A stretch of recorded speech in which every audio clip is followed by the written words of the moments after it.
제가 상하이에서 유학 중이었을 때 같은 유학생이었던 한국인 친구 A에게서 들은 이야기입니다. 중국어로 들은 이야기라 원래 이야기와는 다소 차이가 있을 수도 있습니다.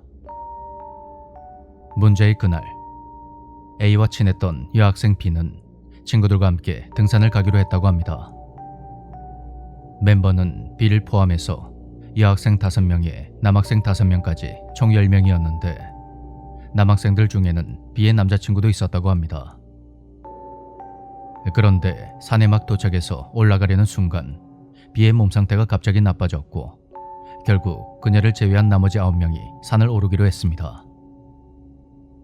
B는 산 밑에서 친구들을 배웅한 뒤 그들을 기다렸는데 아무리 기다려도 친구들이 돌아올 기미가 보이지 않더라는 겁니다. 슬슬 불안해지기 시작한 B는 몸이 좋지 않은 상태에서 홀로 산을 오르기 시작했고 얼마 지나지 않아서 산을 내려오고 있는 친구들을 만날 수가 있었습니다. 애초에 그 산이 그다지 높은 곳이 아니었는데 이상하게도 이 학생들만 산을 내려오고 있었다는 겁니다. 남자친구가 계속 마음에 걸렸던 B는 친구들에게 나머지 일행은 어디에 있냐고 물었고 친구들은 남자아이들이 산 정상에 남아서 경치를 즐기고 있다고 했습니다. 그 말에 B는 내심 안심을 했지만 그래도 정상까지 직접 가보기로 하고 그곳에서 친구들과 헤어졌습니다. 천천히 산을 오르다 보니 금세 정상에 도착할 수가 있었고 여자아이들의 말대로 그곳엔 남자아이들이 있었습니다. 그런데 모두 얼굴이 새파랗게 질려있는 겁니다. 그들은 결코 경치를 즐기거나 하산을 준비하는 분위기가 아니었습니다. 이게 무슨 일인가 싶어서 남자친구에게 다가간 B는 그에게서 놀라운 말을 듣게 되었습니다. 그게 실은 정상에 도착하기 직전에 여자애들이랑 흩어져 버렸어. 너도 알겠지만 이 산은 일행과 떨어지면 조난되거나 사망하는 사고가 많잖아. 그래서 모두 여자애들 걱정하고 있었어. 그 말에 B가 올라오는 길에 여자아이들을 만났다고 말하자 남자아이들이 오히려 놀라면서 이렇게 되물었습니다. 말도 안 돼. 우리한테 말 한마디 없이 마음대로 산을 내려갈 리 없잖아. 만약 네 말이 맞다면 산 정상까지 찾아러 온 우리와도 어떻게든 만나지 않았겠냐고. 게다가 널 만났으면 연락이라도 해야 하는 거 아니야? 그런 남자친구의 말을 듣고 보니 확실히 이상했습니다. 그럼 아까 마주쳤던 아이들은 누구라는 건지. 불안한 마음이 든 B는 남자아이들에게 양해를 구한 뒤 먼저 산에서 내려왔습니다. 하지만 산기슭까지 내려오는 동안에도 여자아이들의 모습은 보이지 않았고 산 밑에도 아이들은 없었습니다. B는 울먹이며 주변에 있는 가게로 달려갔고 그곳에 있는 TV에서 흘러나오는 뉴스를 우연히 보게 되었습니다. 속보입니다. 오늘 오후 4시 무렵에 H산에서 20대로 추정되는 여성 4명과 남성 5명이 조난된 상태에서 사망한 채로 발견되었습니다. 시신은 모두 한 곳에서 발견되었으며 그리고 뉴스 자막에는 친구들의 이름이 나오고 있었다고 합니다.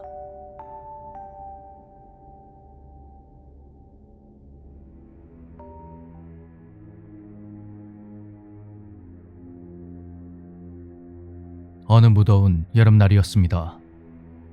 당시 저는 정시제 고등학교에 다니고 있었는데 집에서 자전거로 40분 정도가 걸리는 조금 먼 거리에 있는 학교에 다니고 있었습니다. 수업은 평소대로 밤 9시에 끝이 났고 검도부 활동을 하느라 10시 반까지 운동을 했죠. 그날은 하굣길에 친구가 배고픈데 뭔가 먹고 가자고 해서 같이 밥을 먹으러 갔습니다. 그런데 그때부터 이상하게 기분이 슬슬 나빠지더군요. 밥을 다 먹고 나니 시간은 밤 11시 무렵이었고 친구와 헤어진 저는 자전거를 타고 집으로 향했습니다. 그런데 갑자기 현기증 같은 것이 밀려왔고 저는 근처에 있는 공원 벤치에 홀로 멍하니 앉아 있었습니다. 10분 정도 지나니 서서히 정신이 돌아오기 시작했고 다시 자전거를 타고 달려갔는데 얼마 지나지 않아서 또다시 현기증이 느껴지더군요. 이 길이 워낙 어두웠던 데다가 여기서 더 늦어지면 무서워질 것 같아서 전 묵묵히 페달을 밟았습니다.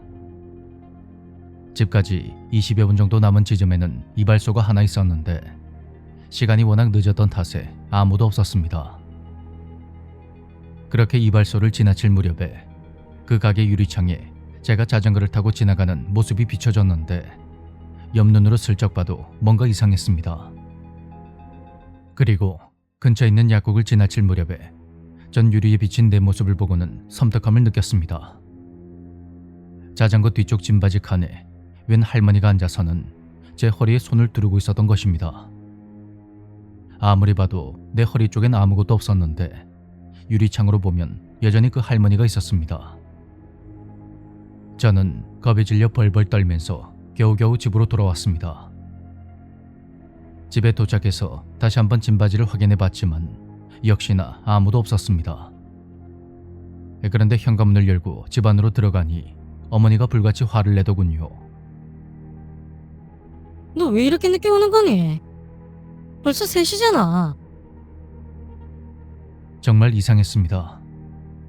제가 현기증 때문에 공원 벤치에 앉아 있었던 시간은 대략 10분 남짓이었고 거기서 집까지 오는데 길어야 30분 정도 걸렸을 텐데 말입니다.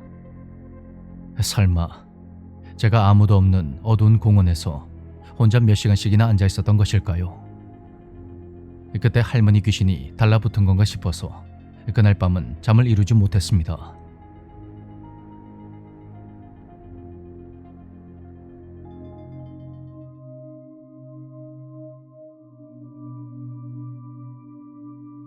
우리 가족은 내가 중학교 2학년이 끝나갈 무렵에 다른 곳으로 이사를 갔는데 이사 가기 전날에 난 집 앞에서 우연히 같은 반 친구 M군이 우물쭈물 혼잣말을 하며 걸어가는 걸 보게 되었다. 녀석과 나는 같은 유치원과 초등학교, 중학교를 다녔고 서로 집도 가까웠다. 하지만 초등학교 저학년 이후로는 M과 그다지 말을 섞는 일이 없었는데 녀석은 상당히 통통한 체격에 운동신경이 둔했고 마음이 약한 성격으로 친구가 적어서 나와는 영 맞지가 않았다. 지금 와서 돌이켜보면 그때 대체 왜 녀석에게 먼저 말을 걸었는지 나조차도 이유를 모르겠는데 어째서인지 그때 나누었던 이야기를 아직도 분명하게 기억하고 있다. 야, 뭘 그렇게 중얼거리고 있냐? 이상한 약속을 했어. 이상한 약속을 했어. 누구랑 무슨 약속을 했는데? 약속이니까 말하면 안 돼. 하지만 넌 이사 가는 거지. 그럼 괜찮을까? 내가 아니게 되어버려. 역시 안 되겠어. 약속이니까 말하면 안 돼. 그 말을 끝으로 녀석은 어디론가 가버렸고 그로부터 1년 후 내가 2학년까지 다녔던 중학교 동창회가 열렸다. 도중에 전학을 가긴 했지만 나에게도 연락이 와서 참석을 했는데 보고 싶었던 얼굴들 틈에 웬 낯선이가 한 명 있었다. 상당히 준수한 외모를 하고 있는 그가 누구인지 궁금했던 나는 옆에 있던 친구에게 말을 걸었다. 야, 저 사람 누구야? 처음 보는 얼굴인데. 뭐? 쟤 M군이잖아. 기억 안 나? 진짜? 와, 완전히 변했네. 다른 사람 같아. 옛날에는 살집이 꽤 있었는데. 야, 쟤 지금이랑 똑같았는데 뭔 소리야? 옛날부터 인기 좋았잖아. 다른 친구들 역시 M군은 리더십이 있고 스포츠에 만능이라 인기가 많았다고 했고 그날 나는 M과는 이야기를 나누지 못하고 돌아가야 했다. 이상하게도 친구들은 M에 대해서 나와는 전혀 다르게 기억하고 있는 것 같았다. 그렇게 집으로 돌아와서 초등학교 졸업 앨범과 단체 사진을 찾았지만 유치원 때 찍은 사진만을 겨우 발견해냈다. 사진 속에는 무척 통통했던 어린 시절의 M군이 찍혀 있었고 그걸 본 어머니와 누나도 내가 아는 M군의 모습을 기억하고 있었다. 며칠 후 중학교 동창에게서 졸업 앨범을 빌려온 나는 깜짝 놀라고 말았다. 앨범에는 얼마 전 동창회에서 봤던 그런 멋진 모습의 M군이 찍혀 있었던 것이다. 앨범 속의 사진은 내가 녀석을 마지막으로 보고 겨우 1년밖에 지나지 않았을 때 찍은 것이었다. 어머니와 누나 역시 이 사람은 M이 아니라며 놀라워했는데 앨범에 실려있는 녀석의 롤링 페이퍼에는 이런 글귀가 쓰여 있었다. 나는 나야. 약속이니까. 다른 친구에게 이 이야기를 해보았지만 잠시 못 본 사이에 말도 안 되게 멋있어지는 사람이 종종 있다는 말만 들어야 했다. 중학교 동창들과 나의 기억이 완전히 달랐던 것, 그리고 M과 마지막으로 나눴던 대화가 나는 여전히 마음에 걸린다.